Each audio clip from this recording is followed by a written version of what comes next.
Hello everyone, welcome back to my channel. কেমন আছেন সবাই? আপনারা সবাই জানেন আমি বাবার বাড়িতে আছি। বাবুন সকাল সকাল কী কাণ্ড করে বসছে দেখুন। আর ভাই এখানে ঘুমোচ্ছে। ভাই এখনও উঠেনি, রাত করে বাড়ি ফিরেছে। তারপর একটু বেলার দিকে বোন আর বাবুন মানে ছুটকা এসছে। তারপর ছুটকা আর বাবুন মিলে ওরা দুজন ওর মামার মোটর সাইকেলটাকে পরিষ্কার করছে। মগে একটু জল নিয়েছে দু ভাই, তারপর দুটো ছোট্ট কাপড়, সুতি কাপড় নিয়েছে, মায়ের কাছ থেকে চেয়ে নিয়েছে। তো ওরা দুজন ওইটা নিয়ে ওর মামাইয়ের গাড়িটাকে মুছছে। তারপর ভাই উঠলে তো যা দেবে ওদের দুজনকে। সামনে একটা মারুতি আছে মানে বাড়িওয়ালাদের, তো ওটাও মুছছিল নাকি জানি না।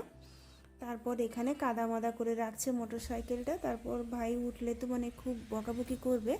ওরা গেছে ওপরে। তারপর বাবুনের জন্য এখানে আর ছুটকার জন্য আপেল কেটে রেখেছি বাবুনের জন্য ছোট ছোট করে, কারণ ওর আগের দিন ডাক্তারের কাছে গিয়েছিলাম, তো ওর দুটো দাঁত ব্যথা। মাকে বলেছি এই মাছগুলো আগের দিনের, ওগুলো ভাজা করবে, কিন্তু পেঁয়াজ দিয়ে রায়তা খেতে খুব ভালো লাগে, তো ভাতের সাথে খাবো। বা ভেটকি মাছ এখানে আছে, চিংড়ি মাছ, মাছের মাথা। বাবা যেই মাছগুলো খেতে ভালোবাসেন ওই মাছগুলোই কিনে এনেছেন। বাবা আছেন বাড়িতে, বোন আর ছুটকা এসেছে, তো ওরা তো দুজন ওখানেই আছে, এখানেই তো খাবে। আর আপেলটা মাকে বলছি যে আমি সামনে যাব, তো তুমি আপেলটা ওরা ছাদ থেকে এলে কিন্তু ওদের দুজনকে দিয়ে দাও, তো ওরা খেয়ে নেবে। তারপর সারা দুপুর মানে খাওয়া দাওয়ার পরে সারা দুপুর একটু রেস্ট নিতে পারিনি ঠিকঠাক মতো, কারণ দুটো বাচ্চা এক জায়গায় একটা রুমের মধ্যে, ভাই, বাবা, আমি, বোন, মা, দুটো বাচ্চা একটা পেন নিয়ে ওর মামাইয়ের ওপরে কি শিব ঠাকুর আঁকছে। তো শিব ঠাকুর আঁকতে বসেছে এখানে। আর বোনকে বলছিলাম যে একটু চা করে আনিস, তো খেতে হবে, বিকেল হয়ে গেছে, প্রচণ্ড পরিমাণে মাথাও যন্ত্রণা করছে। এখানে দুজন ওর মাথায় আঁকতে বসে গেছে, একবার দেখুন, দুজনে ধরে রেখেছে, মানে ছুটকা ধরে রেখেছে, বাবুন আঁকছে, গোঁফ করছে, দাড়ি করছে, তারপর মাথার শিব ঠাকুর আঁকছে। দেখুন ওদের মানে আজকে ভাই এত কিভাবে ঠান্ডা হয়ে বসে আছে ওদের দুজনের সামনে, মানে আমি ভাবতেই অবাক লাগছে। তো চলুন ওরা দুজন ভাইকে সাজা, আপনারা ব্লগটার সাথে থাকবেন আর ব্লগটাও দেখবেন, কেমন লাগবে অবশ্যই জানাবেন। Good morning everyone. আর তারপরের দিন সকালবেলা, আগের দিন ভিডিওটাকে শেষ করা হয়নি, তো তারপরের দিনই মানে সকালটা শুরু করেছি। আমি খাবো এখন একটু চা। মা তার মধ্যে একটু আনাজ মানে সবজির বাজার নিয়ে এসেছেন একজন জেঠু, তো ওনার কাছ থেকে বাজার করছেন। আর সামনে যাকে দেখতে পেলেন ও হচ্ছে ওপরে বাড়িওয়ালাদের লাকি। ওই কুকুরটার নাম হচ্ছে লাকি। ওর একটা পা ভাঙা, ওই জন্য ও খুঁড়াতেই হাঁটছিল। সকালবেলা ও নিচে নেমে এসে ও গোটা ঘর মানে পাড়া মানে আমাদের এই যে ঘরটার সামনে অনেকটাই বড় চাতাল আছে, সেই চাতালে ঘুরেফেরা করে, মানে খেলাধুলো করে, ঘোরাফেরা করে। কিন্তু আমার ওকে ভীষণ ভয়, ওকে দেখলেই আমি লুকিয়ে যাই। তো ও কিছু করে না, নতুন লোক দেখলেই ঘেউ ঘেউ করে। তার আগে কিন্তু কারোকে মানে শুকে নিয়েই ও বুঝতে পেরে যায় যে এটা এখানকারই লোক। আজকের ওয়েদারটা খুব ভালো আছে, কিন্তু প্রচণ্ড পরিমাণে কনকনে ঠান্ডা। ঘর থেকে এক পাও বেরোতে ইচ্ছে নেই। এখন বাজে 10:30। বাবা যাচ্ছেন অফিসে বেরিয়ে, মা যাচ্ছেন একটু সামনের দিকে ছাড়তে, সামনেই মাসির দোকান, তো ওই মাসির দোকানেই যাবেন। আমি ঘরে আছি, মা বললেন যে তুই ঘরে থাক। তারপর সামনে এখানে রোদে বসেছি, লাকি কিন্তু উপরে চলে গেছে। সামনে দেখলাম একটা পার্সেল অর্ডার করেছিলাম, পার্সেলটা চলে এসেছে। বাবুন ওর মাসির বাড়ি যাবে, কারণ আমি যতবারই বাবা বাড়িতে আসি না কেন বাবুন তার মাসির বাড়িতে একবার নিয়ে যেতেই হয় ঘোরাতে, তো বোন ডেকেও যায়। আজ সকালবেলা মানে বাড়িতেই ছিল, বিকেলের দিকে ভাইয়ের সাথে ওকে পাঠিয়ে দিয়েছি ওর মাসির বাড়ি। ওর মাসি ওকে লক্ষ্য রেখেছে। পেছনে মাঠ আছে, ওই মাঠটা আমরা আপনাদের সাথে আমি শেয়ার করেছি, দেখিয়েছি ওরা কোথায় খেলাধুলো করে। এখন শীতকালে মাঠ শুকিয়ে গেছে, তো ওখানে বাবুন আর ছুটকা খেলাধুলো করছে। বোন ওখানে আছে, ফোন করেছিলাম, বললো যে একটু তাড়াতাড়ি আয়, তোর ছেলে কথা শোনে না। সত্যি তো, দুজন একসাথে হলে কিন্তু একজনের সামলানো খুবই কঠিন। যে যার মা থাকলে বাচ্চারা একটু চুপই থাকে। আমি যাব একটু বাজার হয়ে, বোনকে বললাম তুই আর একটুখানি ওদেরকে নিয়ে লক্ষ্য রাখ, আমি আসছি একটু বাজার হয়ে। কারণ একটা পড়ুয়া অষ্টমীর সময় আমার বাবুনের জন্য একটা মানে জামা আর প্যান্টের সেট কিনেছিলাম, তো এটা একটু ডিসপুট বেরিয়েছে। যাওয়ার পথে ওখানে আমি চেঞ্জ করে নিয়ে যাব, ফোন করেছি, তো ওনারা বললেন যে চলে আসুন, চেঞ্জ করে দেবো। মাকে নিয়ে বেরোচ্ছি, একদম সোজা যাব মার্কেটে। এখন মার্কেটে গিয়ে ওখানে বাবুনের জামাটা চেঞ্জ করব। আরও একটা জায়গায় যাওয়ার কথা আছে, একটু যাব গয়নার দোকানে, কারণ একটা কানের বানানোর খুব ইচ্ছে ছিল, তো ওইটা একটু আজকে দেখতে যাব। আর এই যে টোটো করে এসে এখানে বাজারে নেমে পড়েছি। সামনেই হচ্ছে কিডস ক্যামেলিয়া, তো ওটা খোলা আছে নাকি দেখি। হ্যাঁ, খোলা আছে।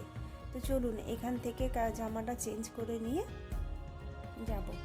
তো তারপর আমরা ওখানে জামাটা চেঞ্জ করে নিয়েছি, কারণ এখন প্রত্যেকটা দোকানে ভিডিও করতে বারণ করে দেয়, তাই ওখান থেকে করিনি। ওখান থেকে চলে এসেছি এই যে সোনার দোকানে, দেখতে পাচ্ছেন। সোনার দোকানে সোনার ব্যাপারটাই জানবো, জানার পরে বোনের বাড়ি যাব। তো যাওয়ার সময় মা বলছেন যে টমেটো নিবি, টমেটো 30 টাকা করে বলছে, তো অল্প একটু নিয়ে নে।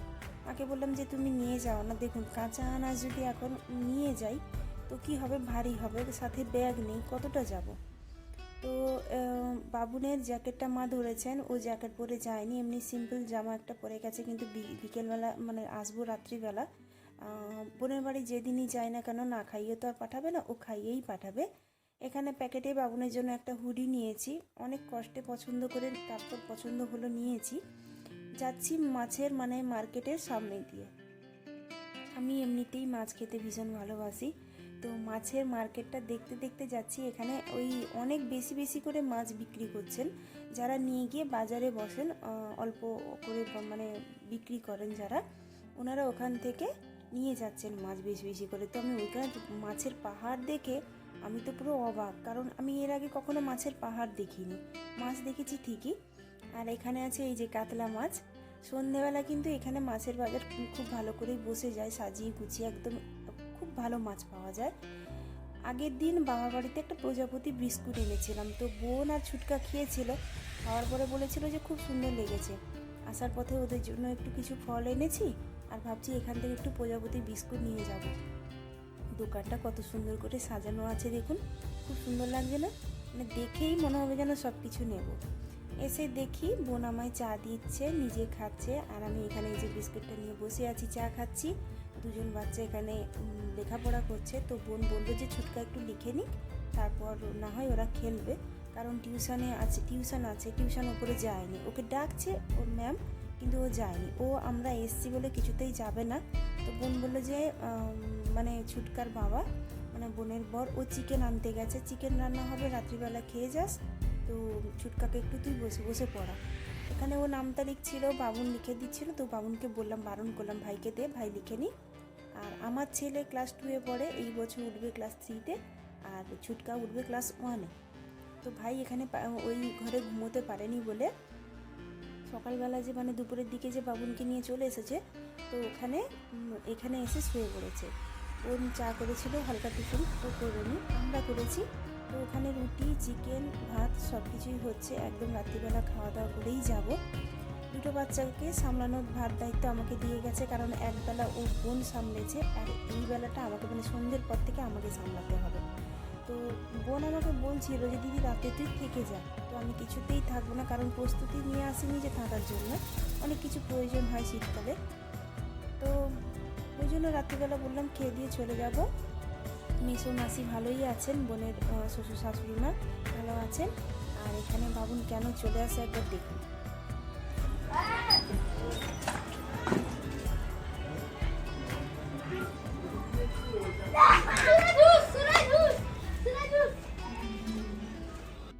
তো চলুন, আমাদের খাওয়া দাওয়া শেষ হয়ে গেছে, কোনো রকম কনকনে ঠান্ডা, রান্নাঘরে সবাই মিলে বসে খেয়ে খাওয়া দাওয়া হয়ে গেছে।